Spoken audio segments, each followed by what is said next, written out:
Chittagong board 2025 সালের SSC গণিত সৃজনশীল অঙ্কের গ বিভাগ পরিসংখ্যান থেকে 10 নম্বর অঙ্কে সকল শিক্ষার্থী বন্ধুকে স্বাগতম জানাচ্ছি। প্রিয় শিক্ষার্থী বন্ধু, তোমাদের জন্য আমরা অঙ্কগুলো করে রাখি প্লেলিস্ট আকারে। আমাদের চ্যানেলের যে প্লেলিস্টগুলো রয়েছে সেখানে ম্যাক্সিমাম অঙ্কই কিন্তু আমাদের এই বোর্ড প্রশ্ন নিয়ে রচিত। যদি তোমরা এগুলো প্র্যাকটিস করো, আশা করি তোমরা এই অঙ্কের মধ্যে তোমরা খুবই ভালো ফলাফল করবে বলে আশা করি।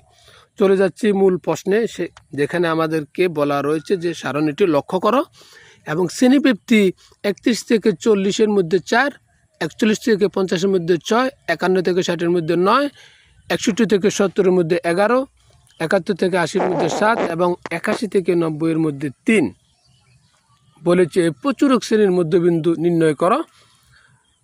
ক্ষয় বলেছে সারণী থেকে মধ্যক নির্ণয় করো। গয় বলেছে বর্ণনা সহ প্রদত্ত উপাত্তের গণসংখ্যা বহুভুজ আঁকো। এখন খেয়াল করো প্রিয় শিক্ষার্থীবৃন্দু,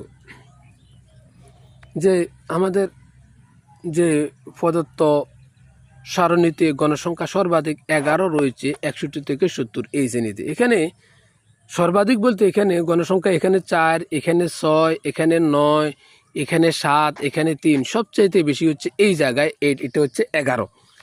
সো এখানে গণসংখ্যা সর্বাধিক 11, এটার মানে হচ্ছে এইটার শ্রেণীটা হচ্ছে প্রচুরক শ্রেণী, এই শ্রেণীটা হচ্ছে প্রচুরক শ্রেণী।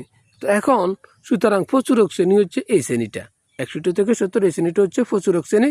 এখন আমাদেরকে প্রশ্নে বলেছে যে প্রচুরক শ্রেণীর মধ্যবিন্দু, তাহলে আমরা মধ্যবিন্দুর সূত্রটা তো আমরা জানি। মধ্যবিন্দুর সূত্রটা কি?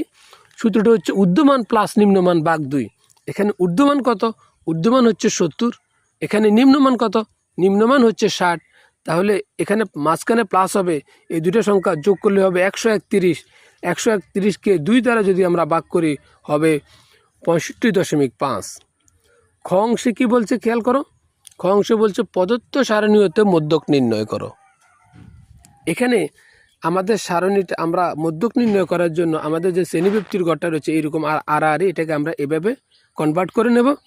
এবং এখানে আমাদের গণসংখ্যার যে গড়টা রয়েছে খেয়াল করো, এখানে আমাদের একটা গণসংখ্যার গড় রয়েছে, এটা গণসংখ্যার গড়টা আমরা কি করব, এটাকে আর থেকে এখানে লম্বা এইরকম লম্বালম্বি থেকে এইভাবে আমরা এটাকে নিয়ে আসব। নিয়ে আসার পর আমরা কি করব, এখানে আমাদের যে সংখ্যাগুলো রয়েছে এগুলো আমরা যোগ করে নেব এবং সেটার মান দিয়ে দেবো n নিচে।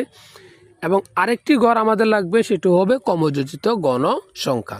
তো ক্রমযোজিত গণসংখ্যার গড়ের কাজগুলো আমরা কিভাবে করি খেয়াল করো, যে ক্রমযোজিত গণসংখ্যার গড়ের কাজগুলো আমরা কিভাবে করি। এখানে 4টা আমরা এখানে স্থাপন করি, স্থাপন করার পরে 4 এবং 6